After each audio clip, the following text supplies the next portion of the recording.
Assalamualaikum warahmatullahi wabarakatuh. Shalom, Om Swastiastu, Namo Buddhaya, Salam Kebajikan. Perkenalkan, saya Pramesti Al-Kautsari, NIM 2020200114 dari Program Studi Pendidikan Matematika FKIP UKSW. Jadi di sini saya akan mempresentasikan hasil penelitian saya yang berjudul Pengembangan Media Pembelajaran Algebox untuk materi pengenalan bentuk aljabar yang saya buat bersama dosen pembimbing saya, Ibu Vika Widya Pratama, SSI MPD. Jadi yang melatar belakangi penelitian saya yang pertama itu menurut Global Education Census Report yang dilakukan oleh Cambridge Assessment International Education tahun 2018 itu menyatakan bahwa sebaiknya teknologi itu digunakan untuk mendukung kegiatan belajar mengajar dalam proses pembelajaran karena dapat meningkatkan mutu dan kualitas dari peserta didik. Didukung dengan survei Kominfo di mana tahun 2017 itu melaporkan bahwa sebanyak 70,98% pelajar Indonesia itu sudah memiliki smartphone. Penelitian Pratihata juga mengungkapkan bahwa pemanfaatan teknologi dalam pendidikan itu adalah suatu keharusan karena teknologi itu dapat dijadikan sebagai media pembelajaran dan sarana belajar bagi siswa yang mendukung sehingga tidak mudah membuat siswa itu merasa bosan ketika belajar. Nah, sedangkan penelitian Mukaromah, Zabidi, dan Batubara itu mengungkapkan bahwa guru itu kurang percaya diri dengan berinovasi mengembangkan media pembelajaran disebabkan oleh beberapa faktor, salah satunya faktor usia dan metode yang digunakan itu masih konvensional.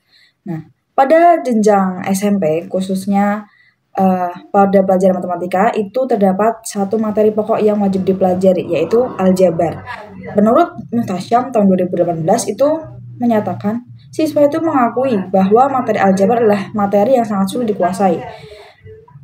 Menurut Purwanti dan Kolifasari juga menyatakan bahwa kesulitan memahami materi aljabar itu disebabkan oleh beberapa faktor.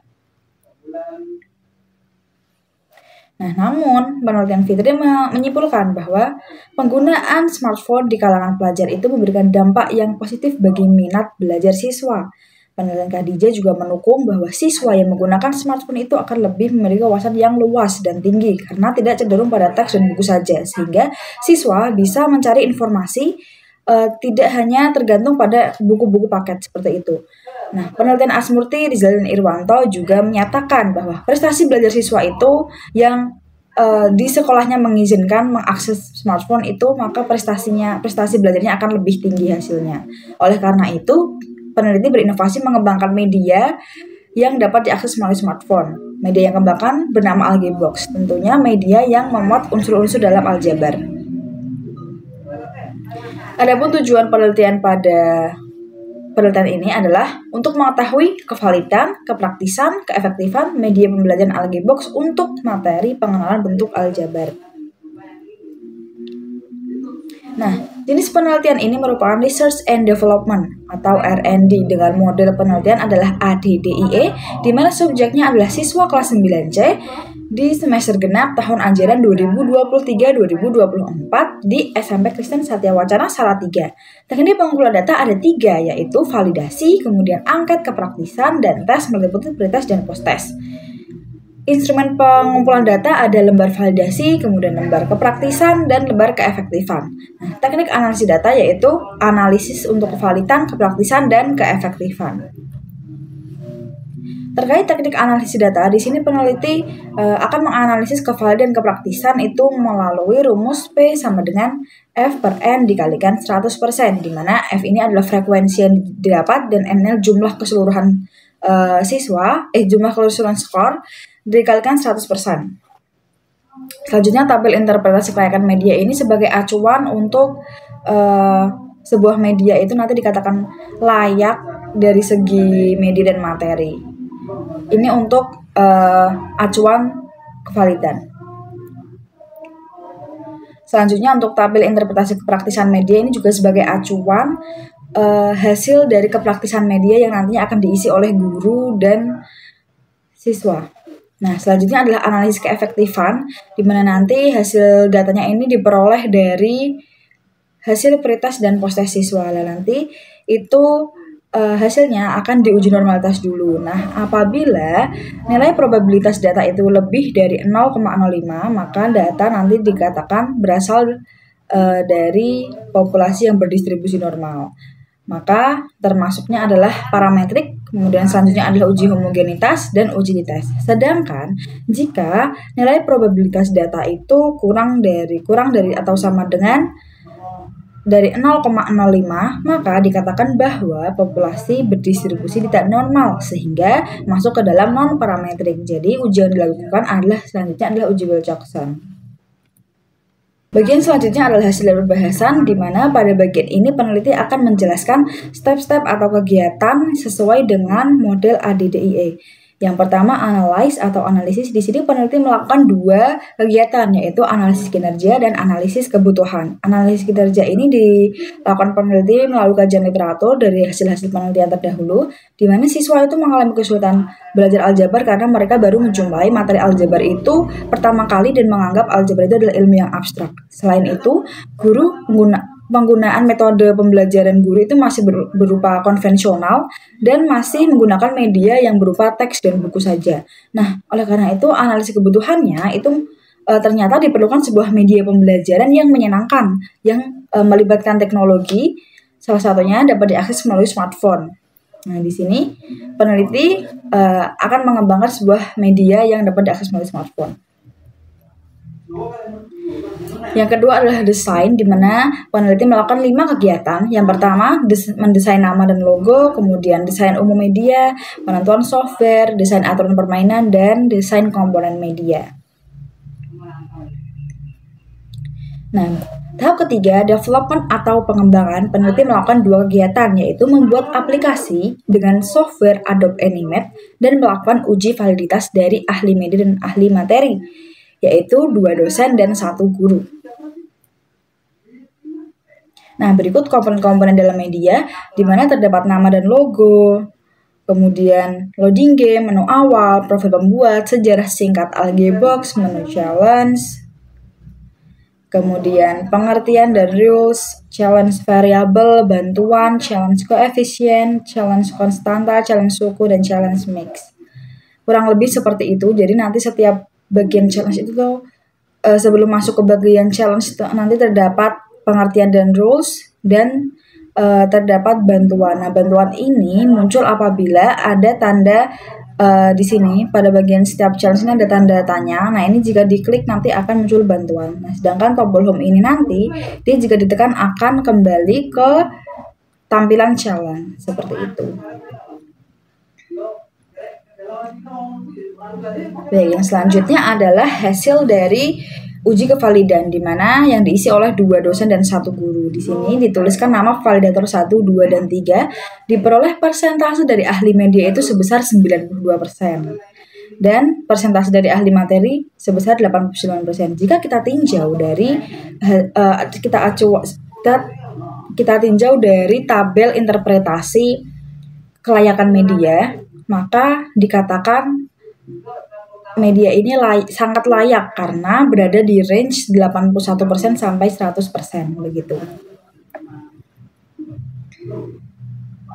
Selanjutnya implementation.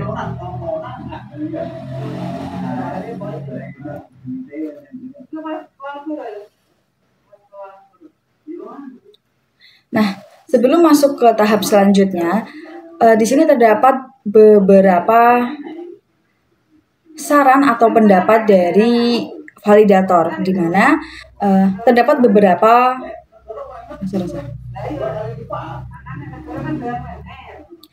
selanjutnya adalah implementation atau implementasi. Implementasi pada penelitian ini ditujukan kepada siswa kelas 9C yang berjumlah 21 orang dengan waktu 3 jam pelajaran atau 120 menit di SMP Kristen Satya Wacana Salatiga. Nah, berikut dokumentasi kegiatan selama penelitian ini, di mana yang pertama ada pengerjaan pretest, kemudian dilanjutkan penggunaan media, selanjutnya pengerjaan post-test, dilanjutkan pengisian angkat respon siswa, dan yang terakhir adalah foto bersama. Oke, tahap yang terakhir adalah evaluation atau evaluasi, di mana pada tahap ini terdapat beberapa hasil dari uji kepraktisan media dan uji keefektifan. Nah, di sini hasil kepraktisan media ini diisi oleh guru pengajar, dan siswa melalui angkat respon penggunaan media. Nah, di sini tertulis hasil 90% dari persentase guru dan 86% dari persentase siswa. Nah, jika kita lihat dari acuan tabel interpretasi kepraktisan media, maka media ini dikatakan sangat praktis karena berada dalam range 81% sampai 100%. Nah, selanjutnya pada hasil pretest dan postes siswa, di sini tertulis rata-rata PT siswa itu 57,81. Sedangkan pada bagian postes rata-ratanya adalah 86,86. Nah, jika kita lihat ini terdapat peningkatan nilai begitu. Nah, hasil data yang diperoleh peneliti dari hasil pretest dan postes akan diuji normalitas. Di sini peneliti menggunakan uji normalitas dengan Shapiro-Wilk, di mana menghasilkan nilai pretest media ini sebesar 0,264, yaitu lebih dari 0,05, dan postesnya adalah 0,027, di mana kurang dari 0,05. Nah, sudah dijelaskan tadi, jika kita lihat, maka hasil data pretest ini merupakan berasal dari populasi berdistribusi normal karena lebih dari 0,05. Namun pada hasil postes itu kurang dari 0,05 sehingga termasuk data non parametrik, sehingga uji yang dilakukan selanjutnya adalah uji related 2K, yaitu uji Wilcoxon. Nah, berikut adalah hasil dari uji related 2K, yaitu pada uji Wilcoxon. Nah, di sini terdapat hasil pada kolom terakhir ini adalah 0,000 atau hasilnya itu mendekati 0, yaitu kurang dari 0,05. Nah, berdasarkan hasil tersebut dapat disimpulkan bahwa terdapat perbedaan yang signifikan antara nilai pretest dan postes. Nah, jika kita lihat pada tabel yang ini, di sini tertulis negatif range 0,0. Nah, sedangkan positif range-nya adalah 21. Nah, di mana ini menjelaskan bahwa terdapat peningkatan nilai. Jadi secara signifikan nilai postes setelah penggunaan media pembelajaran itu lebih baik daripada nilai pretest. Nah, maka dari itu media Algebox dikatakan efektif untuk meningkatkan kemampuan dasar aljabar.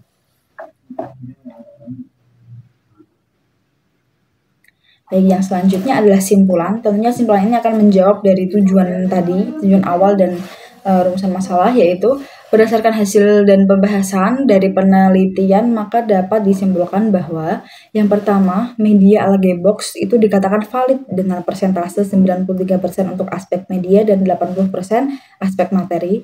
Yang kedua, media pembelajaran Algebox dikatakan praktis dengan persentase 90% dari sisi pengajar dan 86% dari sisi siswa. Dan yang terakhir, media Algebox dikatakan efektif jika dilihat dari nilai signifikan uji related 2K yang kurang dari 0,05. Nah, adapun saran dari peneliti yaitu disarankan untuk menggunakan pembelajaran Algebox ini saat proses pembelajaran berlangsung untuk melatih kemampuan dasar aljabar secara mandiri. Jadi media ini dapat digunakan siswa secara mandiri karena dapat terinstall. Namun juga disarankan untuk peneliti selanjutnya itu dapat mengembangkan Algebox versi iOS, karena yang tersedia untuk saat ini hanya untuk versi Android saja, dan menambahkan challenge secara acak seperti itu. Sekian dari presentasi saya. Apabila ada salah kata mohon dimaafkan. Terima kasih.